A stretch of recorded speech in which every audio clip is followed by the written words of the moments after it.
Boa noite a todos, graça e paz do Senhor, amém? Cumprimentar os que estão aqui no templo e aqueles que nos acompanham também através das redes sociais. É uma alegria estar aqui para a gente compartilhar da palavra do Senhor. Eu estava procurando o reverendo Ivan José, mas agora eu olhei ele ali em cima. Boa noite, pastor. Vamos abrir as nossas Bíblias mesmo assentados no livro de Salmos. Salmo 1.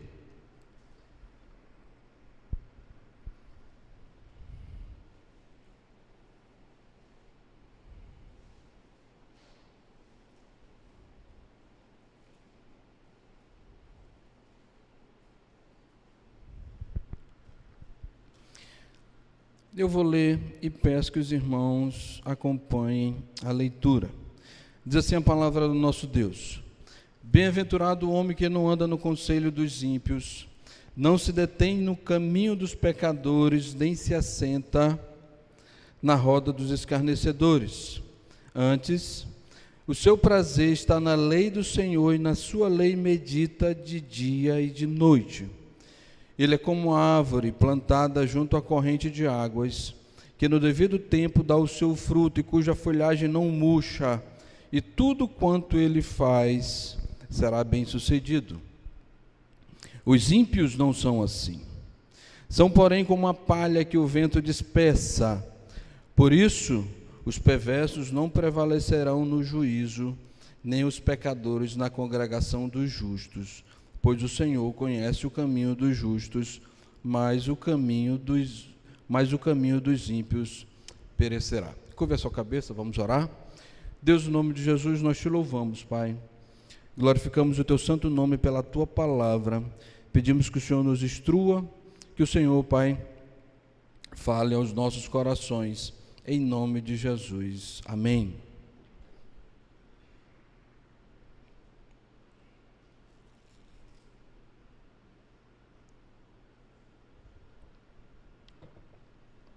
Salmo de número 1. Antes de entrar propriamente no texto, eu queria trazer algumas informações sobre esse livro. Tá? O livro de Salmo, ele não tem capítulos, né? Ele tem salmos. Cada salmo é uma poesia, uma canção, é uma oração. Então, ele é composto de 150 salmos. Está dividido em 5 livros, tá? E foi escrito em mais ou menos, ou durante mais ou menos 1000 anos. O salmo mais antigo, provavelmente é o salmo de número 90, escrito por Moisés, que viveu no século 15 antes de Jesus, nos anos 1400. E os salmos mais recentes escritos, provavelmente são os salmos 137 e o salmo 126, que datam do período pós-exílio, ali o século V antes de Cristo, né? Os anos 400 antes de Cristo. Então a gente tem um livro com 150 salmos, que foi compilado depois do exílio, mas os salmos que compõem esse livro foram escritos durante um período de pelo menos 1000 anos. Tá? A gente pode dividir esse livro em basicamente 3 partes.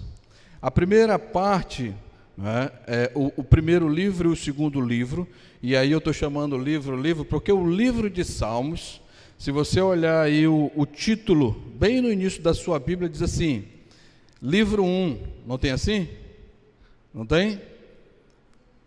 Livro 1, Salmo de 1 a 41, né? Provavelmente tem isso, tá? Porque esses 150 salmos estão estruturados em 5 livros, tá? Mas vamos dividi-lo aqui para a gente traçar um panorama de maneira rápida em 3 partes. A primeira parte, o primeiro e o segundo livro, que vai do Salmo 1 até o Salmo de número 72, certo? São salmos que trazem um conteúdo mais davídico. É um salmo que aponta mais para o rei, né? Aquele que está sentado no trono, ou para o seu descendente. Tá? Então, provavelmente, esses primeiros salmos, eles foram compostos antes do exílio, tá? Provavelmente, e a maioria deles traz como autor o próprio rei Davi. Pelo menos 60 desses salmos trazem como autor o próprio rei Davi. Uma segunda parte vai do Salmo de número 73 até o Salmo de número 89. E esse conjunto de salmos vai trazer uma perspectiva diferente do povo de Israel. Enquanto o primeiro conjunto vai olhar e vai dizer assim: o nosso Deus é aquele Deus que fez aliança com o nosso rei, e tudo que o nosso rei fizer, Deus vai abençoar. Essa segunda porção dos salmos, que vai do número 73 até o número 89, traz uma nova perspectiva, né? Considera que essa aliança com Davi já aconteceu há muito tempo atrás e que provavelmente essa aliança caducou. Se vocês olharem o Salmo 88, ele é um salmo que não traz nenhuma expressão de louvor e adoração a Deus, são somente lamentos, tá? Então esse é um conjunto de salmos que mostra a história do povo de Israel, provavelmente sendo levado e estando no exílio babilônico, escravizados, né, procurando a presença do Senhor. A última porção do livro, né, que vai aqui do Salmo de número 90 até 150, a gente já olha uma outra perspectiva, né, um outro tema. Qual é o tema agora? O povo deixa de olhar para Davi, deixa de olhar para a aliança que foi feita com Davi e procurar esperança no momento monástico, né, no rei, e se volta para Moisés e busca a sua esperança lá atrás, no Sinai. Tanto que esse terceiro conjunto, que são os livros 4 e 5, começa com o Salmo 90, que é exatamente um salmo de autoria de Moisés. E nessa última parte do livro, o que ele traz? O que o povo vai expressar? Eles vão olhar para trás e vão dizer: o nosso rei não é Davi. O nosso rei é o Rei eterno, é o Senhor, é o Deus Todo-Poderoso, soberano. Então eles vão buscar a esperança deles lá atrás. E nesse conjunto de salmos, a gente já vê a alegria pelo Senhor ter ajuntado o povo. Então já tem o registro da volta do cativeiro, do exílio babilônico, e já se vê uma perspectiva mais escatológica, apontando para o final, apontando para o Messias que viria e implantaria o reino dos céus. Tá? Então, esse livro, ele fala muito, muito da história e da teologia do povo de Israel. Quando a gente vem para o Novo Testamento e a gente olha para o tratamento que o próprio Jesus e os apóstolos fizeram do livro de Salmos, a gente vai ver que tanto Jesus quanto os apóstolos, eles vão olhar para o Messias do livro de Salmos e vão associar com Jesus Cristo.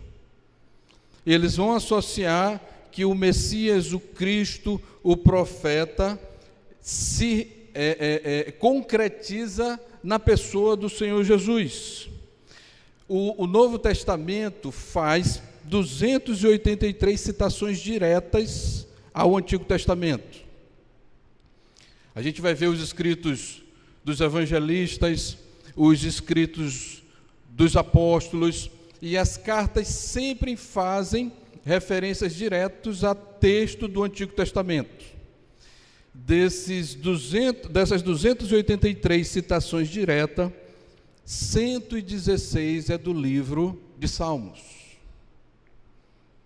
Quase a metade é do livro de Salmos. E por que eu preciso saber dessas coisas? Para que essas informações, por que essas informações são importantes para a gente?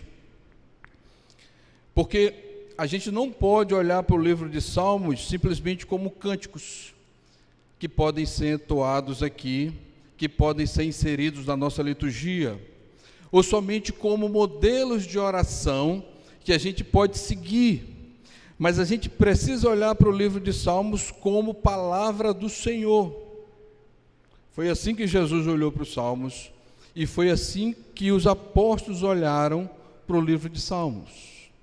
E isso é importante para o nosso conhecimento, para a nossa ciência, porque às vezes a gente trabalha na perspectiva de que somos igreja do Novo Testamento, e a escritura que nos interessa é o Novo Testamento.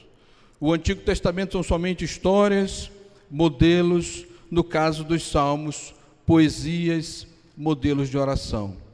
Não são palavra do Senhor, utilizadas pelo próprio Jesus.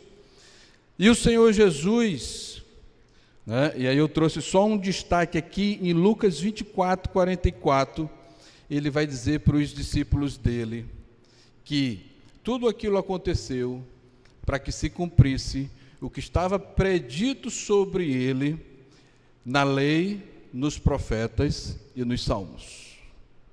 O Senhor Jesus olha para o livro dos Salmos e diz: foi inspirado pelo Espírito Santo, é palavra do Senhor e aponta para mim.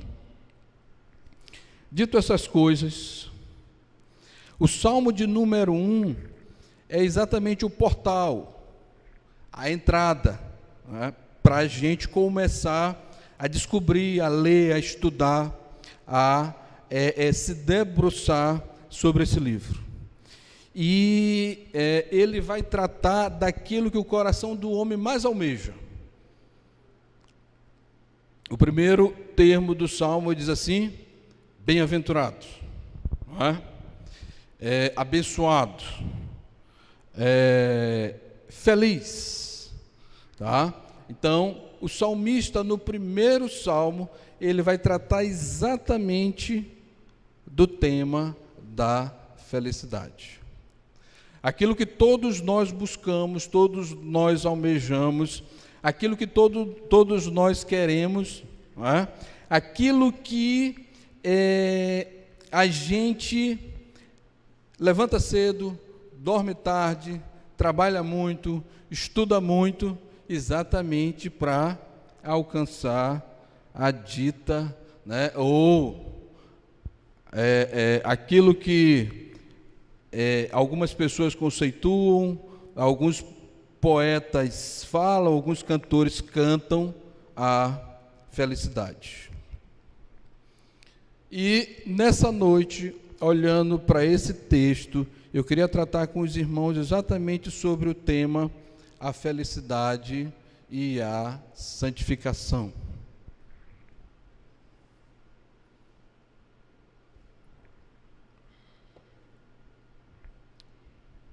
Ora, mas o que é felicidade?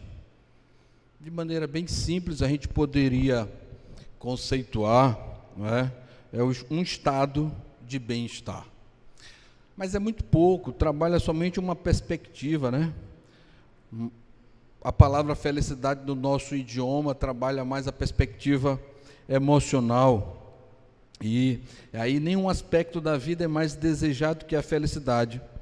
As pessoas desejam, batalham por aquilo que elas acreditam que irá lhes trazer ou lhes fazer felizes. a boa saúde, a boa aparência, um casamento ideal, filhos, uma casa confortável, sucesso, fama, independência financeira, e aí a lista segue. O que a gente precisa entender é que tem muita gente que tem todas essas coisas e não são felizes. Muita gente consegue muito dessas coisas e não são felizes, outras têm muito pouco delas e são felizes. Mas a verdade é que a grande maioria das pessoas hoje, da nossa sociedade, tenta balancear momentos de alegria, baseado em algum acontecimento fútil ou, mais importante, a uma vida de tristeza, de amargura, de dor, de problemas. Mas o salmista, ele vai nos trazer uma imagem, ele vai nos trazer um retrato e vai nos mostrar aqui algumas coisas. Acompanhe aí na sua Bíblia. Ele vai dizer assim, ó: bem-aventurado, feliz, abençoado, abençoador, não é? O homem que não anda no conselho dos ímpios, não se detém no caminho dos pecadores, nem se assenta na roda dos escarnecedores. Antes, o seu prazer está na lei do Senhor, e na sua lei medita de dia e de noite. Ele é como árvore, não é? Ele é como árvore. Então, o bem-aventurado é vivo, e não é qualquer árvore, é uma árvore plantada junto a correntes de água. E aí ele faz ele usa uma outra figura para contrapor. Ele vai dizer no verso 4, os ímpios não são assim, são porém como a palha. Feliz é quem está vivo. Por quê? Isso é característica do feliz. Se sentir vivo, útil, produtivo, capaz. Isso é característica de felicidade para o salmista. Ele vai dizer, ó, plantado junto à corrente de águas, que no devido tempo dá fruto, cumpre o seu papel, é pertinente. A palha não tem frutos. A palha não dá para coisa nenhuma, ou não chega a lugar algum, sem frutos. Aquele que é feliz tem satisfação. Ele cumpre o papel para o qual, não é, ele existe. Ele dá frutos. A árvore dá frutos. O outro que não é feliz não consegue ser satisfeito, vive ansioso. O feliz, a figura da árvore. Ele é como árvore plantada junto à corrente de águas, que no devido tempo dá o seu fruto e cuja folhagem não murcha, é constante, não se dispersa. A palha, qualquer vento leva ela de um lado para o outro. Então, conforme o salmista, o feliz está vivo, é pertinente, é relevante, é constante, frutifica, é satisfeito, é como uma árvore plantada junto a uma fonte de águas. Então, conforme o salmista, a gente pode conceituar a felicidade, né? E aí, já pegando o verso 2, que ele diz, antes o seu prazer está na lei do Senhor, e na sua lei medita de dia e de noite. A gente pode conceituar a felicidade como vida vivida consoante às instruções de Deus. Isso é felicidade. Esse é o feliz. não tem a ver com boa saúde, não tem a ver com boa aparência, não tem a ver com ter filhos ou não ter filhos, morar numa casa confortável ou não, ter sucesso, ter fama, ter independência financeira. Não estou dizendo que nenhuma dessas coisas é ruim, não estou falando absolutamente nada disso, certo? Mas isso são complementações, não é a essência. A essência do bem-aventurado para o salmista é alguém vivo, pertinente, que frutifica, que faz diferença onde está, que é satisfeito. Isso é felicidade. Mas tudo bem, e aí? E agora? Como alcançar esse estado? Essa aqui é a pergunta. Como chegar a ser uma árvore? Ou, melhor, ser uma árvore não, ser como uma árvore, plantada junto a fontes de água. Como ser alguém pertinente, alguém que faz a diferença na vida dos outros. Como ser alguém que frutifica, alguém que é satisfeito consigo. Como ser alguém que é relevante. Como alcançar essas coisas. E aí o salmista vai apontar para a gente o caminho. Na literatura da sabedoria, a conexão entre felicidade e santidade sempre vai existir. No livro de Provérbios, o sábio Salomão vai nos instruir que o que atenta para o ensino acha o bem, e o que confia no Senhor, esse é feliz.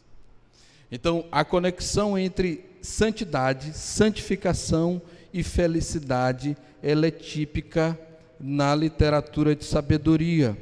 E no Evangelho, essas duas coisas, elas estão numa relação de causa e efeito diretas. Jesus vai dizer que buscar em primeiro lugar o reino, e essas coisas vos serão acrescentadas. Logo, a nossa busca não deve ser pela felicidade. A nossa busca deve ser pela santificação, pela santidade. Mas nós não somos santos? Somos. Todos aqueles que foram lavados e remidos pelo sangue do Cordeiro não estão mais no estado de morte, mas foram separados, santificados para o Senhor. Isso é verdade. Nós seremos plenamente santos quando o Senhor vier e instalar a plenitude do seu reino, e acabar, extinguir todo o mal.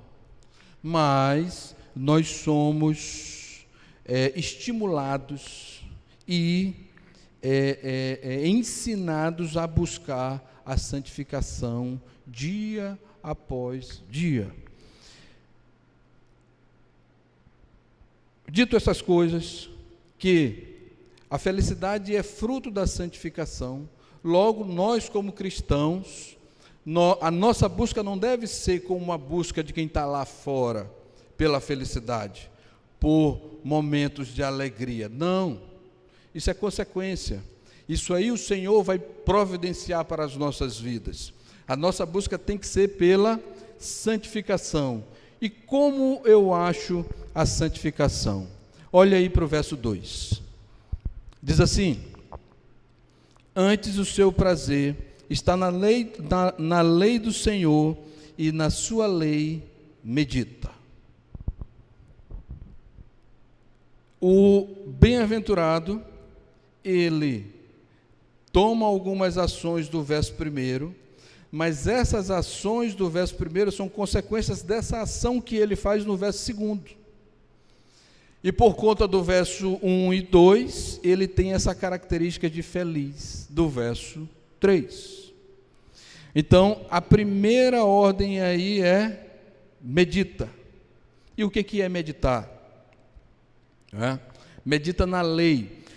Esse termo lei, nos saltérios, no livro de Salmos, geralmente aponta para instrução ou para ensino, não é necessariamente o código de leis que a gente acha no Pentateuco, tá? Mas são princípios ensinados em toda a Escritura, tá? Então, ele medita. A nossa cultura, ela não é muito dada à meditação, nós não somos ensinados a meditar. Não é muito da nossa cultura ocidental, poucas pessoas têm essa prática, mas no Antigo Oriente era uma prática. Mas se a gente trouxer para a nossa realidade e perguntar para as pessoas o que é meditar, meditar é sentar e silenciar, né? E é isso que o dicionário vai trazer para a gente, que meditar é silenciar o discurso e o pensamento. Isso é meditar para a nossa realidade aqui, mas não é o meditar do salmista. O meditar no contexto do salmista é diferente. A palavra usada aqui, ela é encontrada em outros textos dos Salmos e do livro de Isaías, utilizada para exprimir sons de animais ou discursos humanos. Aqui no Salmo 1, verso 2, ela vai descrever a atitude de ler em voz baixa, ou murmurar enquanto medita, além de expressar uma atitude mental, cognitiva. Então, não é parar e ficar quieto, não. É a atitude de, no contexto de ler, estudar, meditar em voz baixa e aprender sobre a lei, sobre a instrução e sobre o ensino do Senhor. Então, o texto poderia ser assim, ó: antes o seu prazer está na lei do Senhor, ele a estuda, ou ele estuda a lei de Deus dia e noite. Então, segundo o salmista, o que a gente precisa fazer primeiro para alcançar a santidade?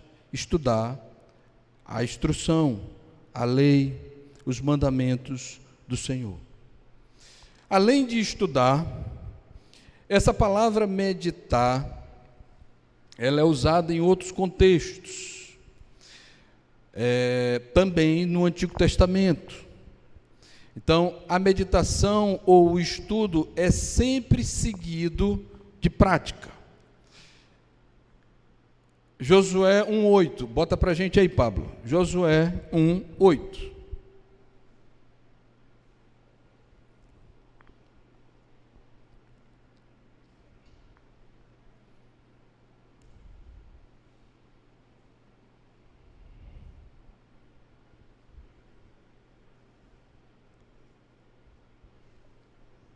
Não cesses de falar deste livro da lei, antes medita, dia e noite, para que tenhas cuidado de fazer.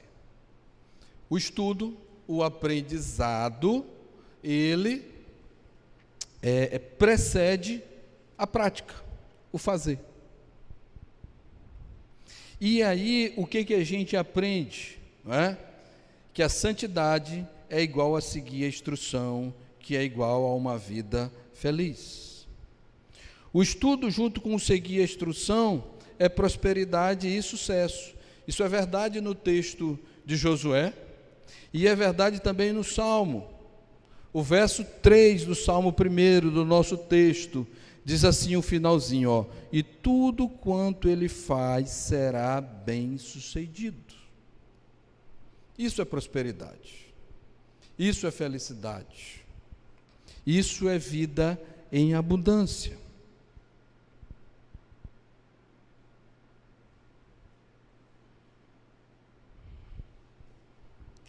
E esse estudo e essa prática, ela não é uma atividade penosa. Olhem para o texto. Antes o seu prazer. Não é a sua obrigação.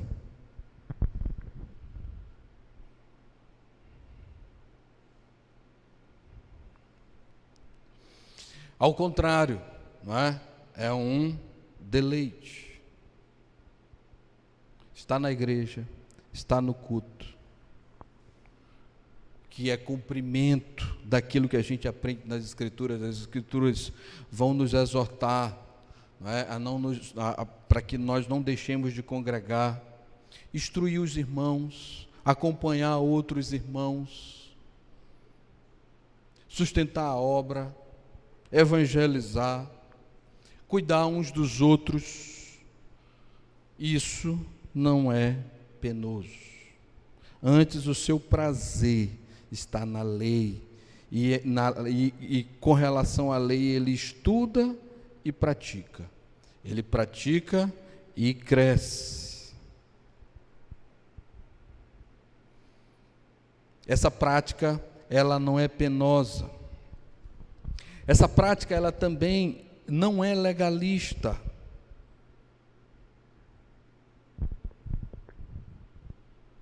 As Escrituras vão nos ensinar que o justo vive pela fé. Não é o simples cumprimento de lei, de ordenanças. Não é. Até porque nenhum de nós vai conseguir cumprir todas as coisas. E quando a gente não consegue cumprir todas as coisas, nós temos um Deus que nos perdoa, que tira de nós toda a iniquidade, tira de nós toda a culpa, e a gente volta a caminhar o caminho da santificação. Os salmos estão cheios de textos referentes ao perdão do Senhor. O Salmo 32, verso 2 diz: bem-aventurado o homem a quem o Senhor não atribui iniquidade e em cujo espírito não há dolo. E esse versículo é precedido por um versículo de pedido de perdão. Ou seja, eu sou impelido, empurrado, exortado a estudar, a praticar, mas se eu falhar, o que eu tenho que fazer? Eu tenho que pedir perdão. A vida verdadeiramente feliz é experimentada por aqueles que conhecem, confessam e deixam os seus pecados.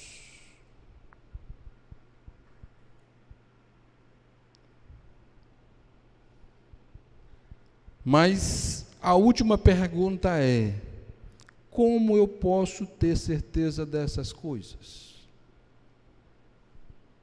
Será que essa fórmula funciona mesmo?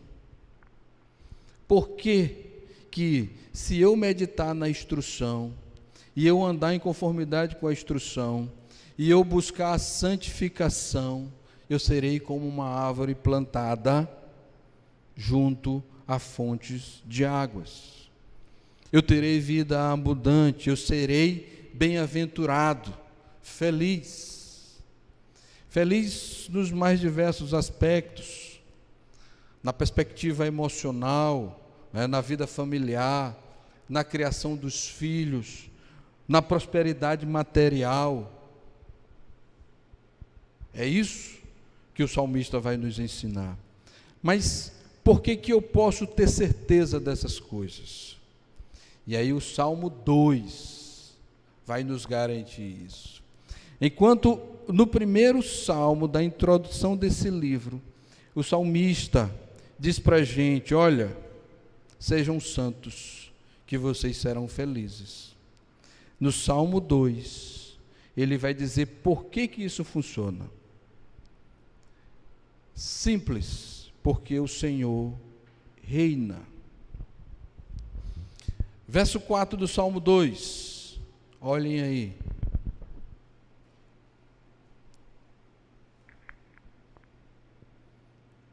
Ri-se aquele que habita nos céus, o Senhor zomba deles.